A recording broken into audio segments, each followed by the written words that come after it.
In this video, we're going to create a neon effect. We're going to make it look as though there is a neon circle behind the model, which is lighting the entire scene. And to do that, we're going to need to make a lot of lighting changes. Now, the first thing I've done is I've duplicated my original layer. I want to be able to manipulate the foreground model separate from the background, so I'm going to name these layers differently: background and figure. Now that I've done that, I want to isolate this model so that I can light her separately from the background. I'm going to do this using the quick select brush. That is W on the shortcut key. And I'm going to start painting in the figure of the model with the quick select brush. Now I'm changing the size as I go along so that my selection can be a little more accurate. And you'll notice that sometimes the quick select brush works better than others. Sometimes it's going to go outside of the area you wanted selected, and you will have to use the Option or Alt key to deselect that. And sometimes it won't quite get the area you want. But all I want at this phase is just to get a fairly accurate selection of the model, and then I can go back and refine that, which we absolutely will, using the Select and Mask option that you see up at the top of all of your selection tools. And it doesn't need to be perfect. I'm going to go back and refine all this. I just want it to be fairly accurate to start with so that we have something good to work with as a base. I'm just going to select a few of these gray areas over here by her hair, and then the rest of the areas in between her body. Now we need to select and mask. We can do that by going up here at the top and clicking the Select and Mask option. This is going to bring us into an entirely different dialog. We're now inside the Select and Mask tool. And what we're going to do is go to this tool here on the left. You see second down. This is the Refine Edge brush. What the Refine Edge brush tries to do is to intelligently determine which areas you want selected and which you don't. And it will help refine the selection you already made with the Quick Select tool. It's great for hair. It's great for difficult to isolate areas. It doesn't always work the way you want, but for the most part, it is pure magic for hair. And if you have never used the Quick Select brush or the Refine and Mask tools, I have an entirely different tutorial that'll teach you how to use the Quick Select brush that might be worth watching if you find yourself getting a little confused here. But right now what I'm doing is I'm painting in around the hair, and it's helping me determine the background from the foreground and isolate out her hair much quicker than I could do by hand. Today's going to be a lot more forgiving, and if you're doing this neon tutorial for the first time, I'd encourage you don't spend a ton of time isolating until you get into the rest of it. You may spend too much time on things that aren't going to be even apparent in the final. I'm going to check the Smart Radius and bring it up to 1 pixel and hit OK. You'll notice that this now creates a selection around the model. And while that selection is active on the figure layer, I'm clicking the mask option at the bottom of my layers palette, and that's going to create a mask. So now you can see if I deactivate the background, that you can see the isolation we made with the figure. If I turn off the figure layer, you're going to see the copy that's underneath it, so it won't look any different, but that's all right. And the first thing I want to do is get a levels adjustment over my background layer so I can control it separate from the figure. I'm going to take the white input slider and I'm just going to drag it to the left so that my background is darkened while my figure stays light. That's a good start. Now I'm going to add another levels adjustment over my figure layer. And again, drag the white input so to darken down the figure.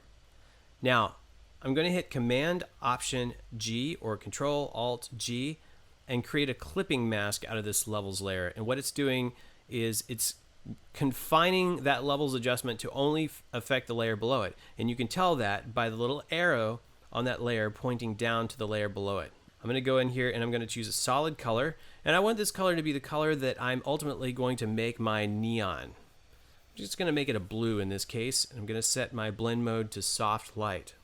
And I'm going to add one more levels adjustment on top of that and pull that white input down. Now we have a really dark image.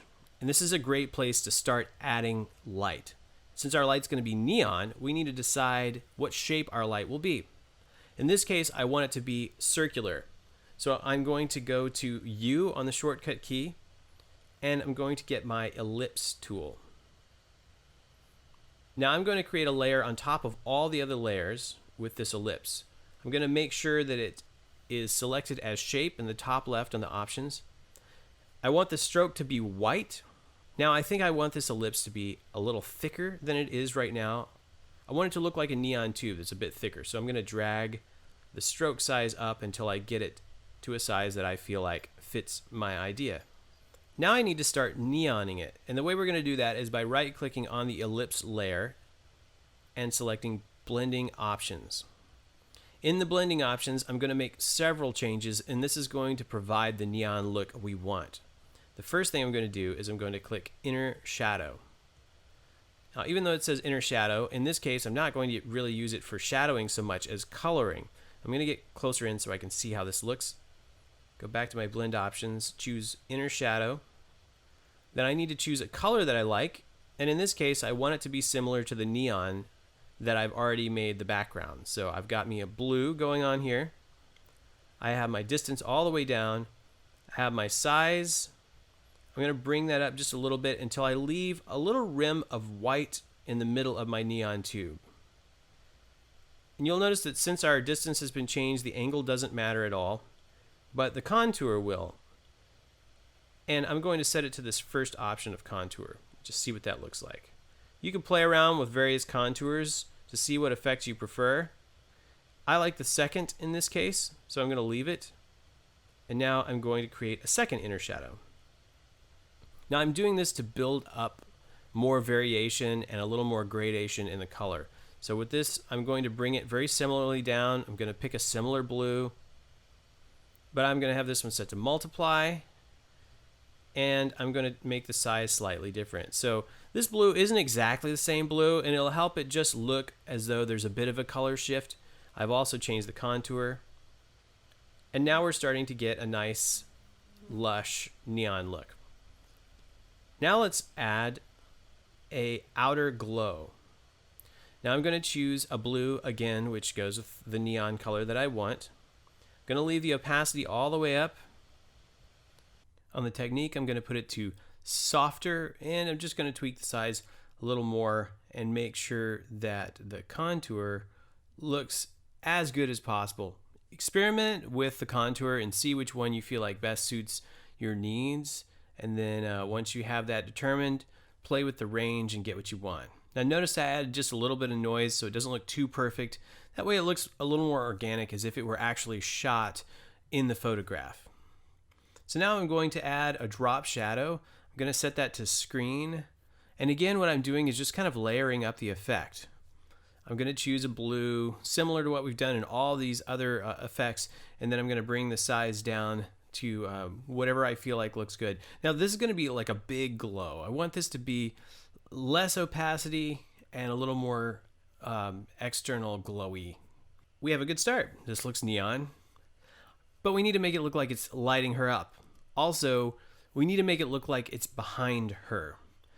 So what I'm going to do is go down to the layer mask, which I created earlier on my figure. I've already done all this work masking it out, so what I can do is use Command or Control clicking the mask on the figure layer, and that's going to load up the selection that I already made earlier with my click select brush. And now I can apply that directly to my neon layer by selecting that layer with the ellipse on it, and then just going down to the bottom of the layers palette and clicking on the layer mask button. And bam! Now, you'll notice that this isn't maybe ideal, because what it does automatically is apply the exact same layer mask that we had on the figure, and actually what we want is to invert that mask so it's the opposite.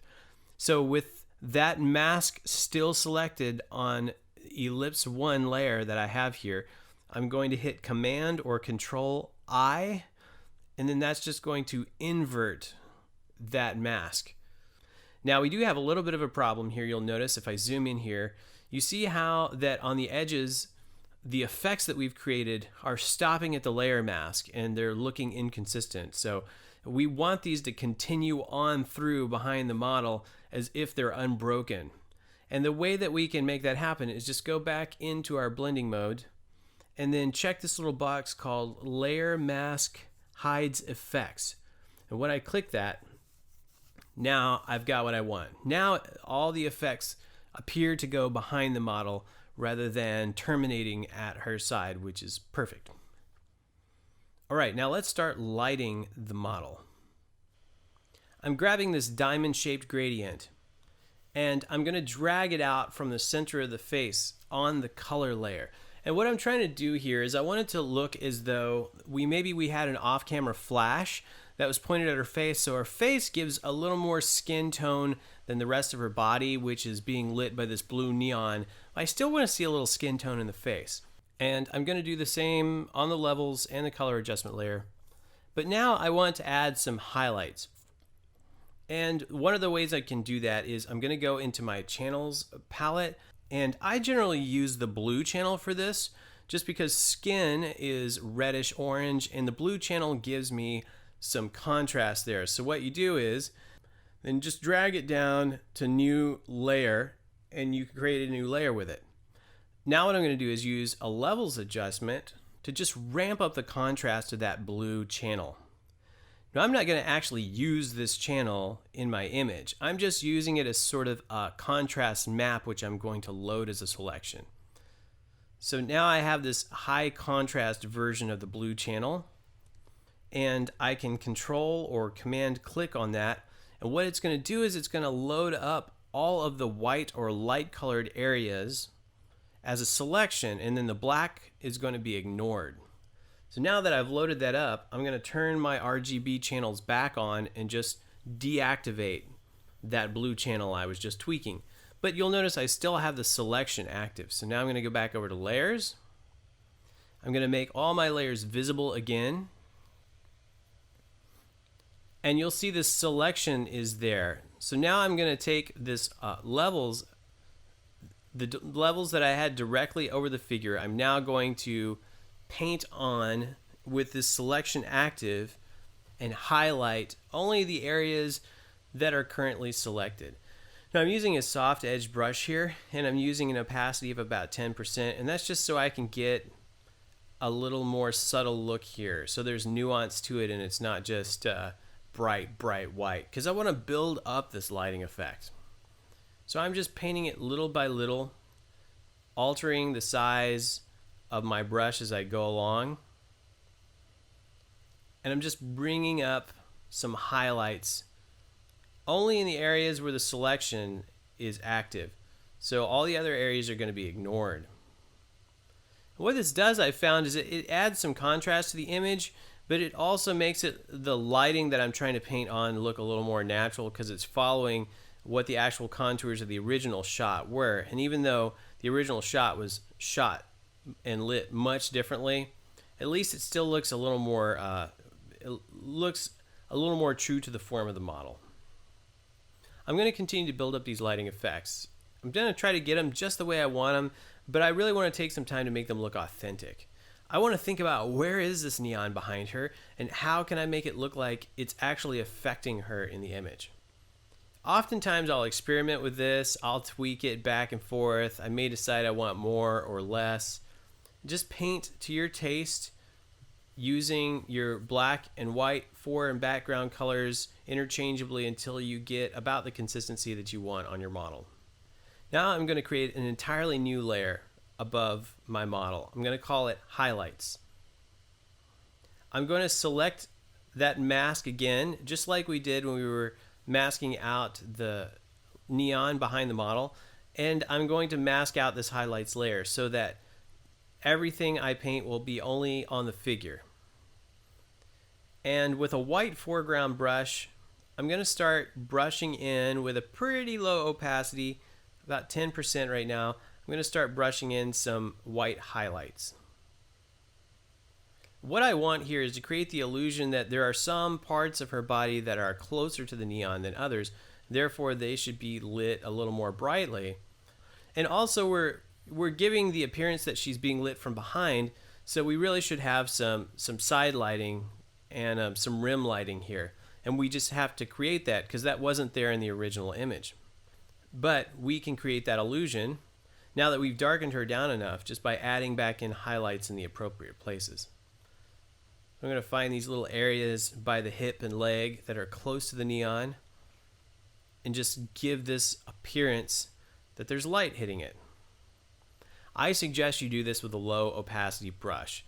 If you overdo this, it looks cheesy and it doesn't look very realistic. So better to go over it a couple of times with low opacity than to just hit it hard with a high opacity brush and it look unbelievable. So I'm building this up stroke by stroke, going back over it little by little. You can really spend as much time as you want doing this. I'm going to go ahead and skip through this a bit because it gets tedious, but take your time and make it look as convincing as you feel like you need to. Okay, now continuing with our highlighting, I'm going to add a curves level above my figure. I'm going to create a clipping mask with Control, Alt, or Command, Option, G. And now I'm going to pull that curves up very, very high. Higher than I think it actually looks good. I'm going to tweak the blue a little bit too to see if I can add some blue color into this curves adjustment layer. And I'll show you why in just a minute. So I'm just playing with the color here to see what I like. I'm probably going to end up only changing the blue and the red. But I want the blue to at least mostly match the neon blue we have behind. So this is looking good. All right, so now this curves adjustment level is a lot brighter than we want. We're just going to knock this down by completely masking it out. You do that by filling the mask with black. In this case, since black is already my background color, I can just use Command Backspace or Command Delete and fill it with black. Now we're going to paint it back in using a white brush. Same way that we were doing the highlights. We're just going to use this white brush on a 10% opacity, sort of paint up and down and around the figure. This is adding not only a bit of lightening, but it's also adding some color to the highlights. Because neon is kind of a finicky light, I don't want all the coloration to be too perfect. I want it to look like it has a bit of color shift, and I want it to have some imperfections so it looks a bit more organic. Now let's create a layer above all of that. In this one, we're going to create some cool ambient effects. So we're going to get our same blue. We're going to set our opacity down low to about 4%, and we're just going to paint with a very, very low opacity over the entire scene. And what that's doing is it's creating a sort of haze effect. I'm even going to concentrate it in around the neon so that it looks like there's almost a haze or a smoke in the room. If I turn it on and off, you can see the difference, and I really like the effect this is creating. I am going to mask some of it out, especially around the face, because I really want to highlight the face and the eyes, and I want to draw attention there when the viewer's looking at it. So I'm going to mask out some of that haze just where the face is. I'm also going to paint onto our original bottom levels adjustment layer. What I want to do is create the illusion that there are certain areas of the image that are lighter due to the light shining on it. So I'm going to create a glow down behind her just to solidify this illusion that the floating sphere of neon is behind our model. I'm going to blur that out using the Gaussian blur tool to just make it look a little more clean and less painted. And then I'm going to continue to give some highlights to the background as well, as if it's also receiving some of the light from this neon.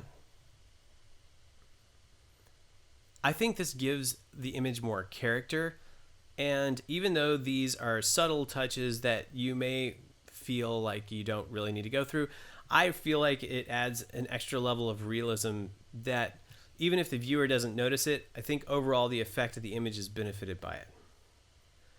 So let's continue to add some highlights to the body.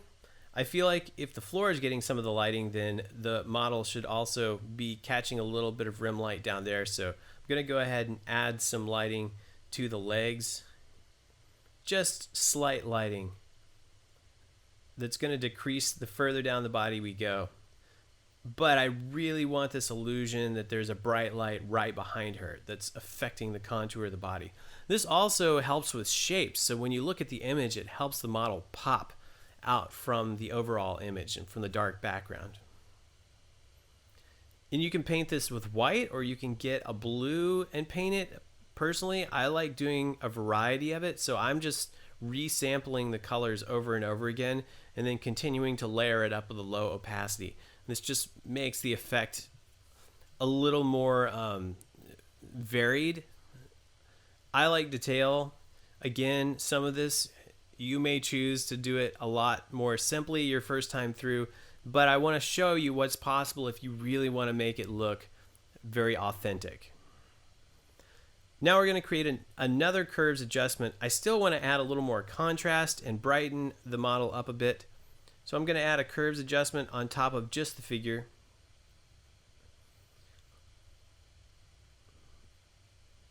I consistently turn my layers on and off to see what I like and what I don't. Sometimes I'll find that I've spent a lot of time applying an effect, and then when I remove it, I actually like it better without. So I continually deactivate my layers visibility and just see what I can change to make it look better. So here I'm continuing to lighten up the face by masking out the levels adjustments. And I'm going to target the eyes, and I especially want those bright. The eyes and the lips, those are focal points when you're looking at a face. So I'm taking a black brush with a low opacity right now and painting out those dark levels adjustments we put on it earlier and just making the face even brighter. I also want to do that with the jewelry on the chest and a little bit of the hair, just bringing up some of the light, really directing the viewer's eye towards the model's face.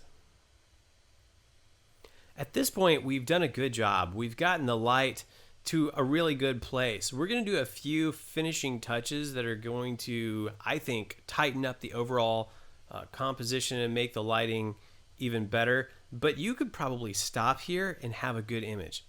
Let's add another curves adjustment level over the top of all this. And on this curves adjustment layer, what I really want to do is clip the blacks just slightly. Now I like clipping the blacks a little bit because I feel like it brings focus to the face. It also gives it an almost film-ish appearance, and especially for this where we want the illusion of haze in the image, I like that the clipping of the blacks is giving a sort of hazy appearance. If you still want to mess with it, I mean, I could stop here. I like this. The blue neon looks pretty cool, but there's something really simple you can do to play with this over top, and I found this kind of fun, and that is to just adjust the colors of your neon. So we've worked with one color this entire time, which is this blue tint. But let's say we wanted to have a different color or even more than one color. An easy way to adjust this and give kind of an interesting look, I think, overall to your image, add a hue saturation layer above all of your other layers. Once you do that, just grab your hue and drag it around. You'll get some really interesting effects. And once you do, stop on an effect you like, turn it on and off, see what you think of it, and then mask it out. So what I'm going to do is I'm just going to click Option, Delete, or Alt, Backspace. I'm going to fill it with black, and then I'm going to paint in with an opacity of 50% and a soft edge brush. And you'll see what I'm doing here is I'm changing the hue, but only in certain areas of the image. So what I want really is so it looks like that half of this neon is pink and half of it is blue. And I just find this kind of intriguing. It's fun, and this little color shift is super easy to do. I am going to mask it out on the face though, because the face was actually natural colors, and if that hue saturation adjustment gets on the face, make it look a little weird. You can take these same neon effects and experiment with them in endless ways. And I'd be really interested to see what you come up with using this neon effect. Because you could do the same thing using text, for example. Just apply these same effects to text and put that over an image. You can make all kinds of shapes with this. You could really have a lot of fun with this neon effect. So I would love to see what you've created. Comment down below. Go and follow me on Instagram at Joseph Brewster and hashtag me or tag me in your creations. I'd really love to see what you come up with. Enjoy this, go create, and have fun, and I'll see you back here next time.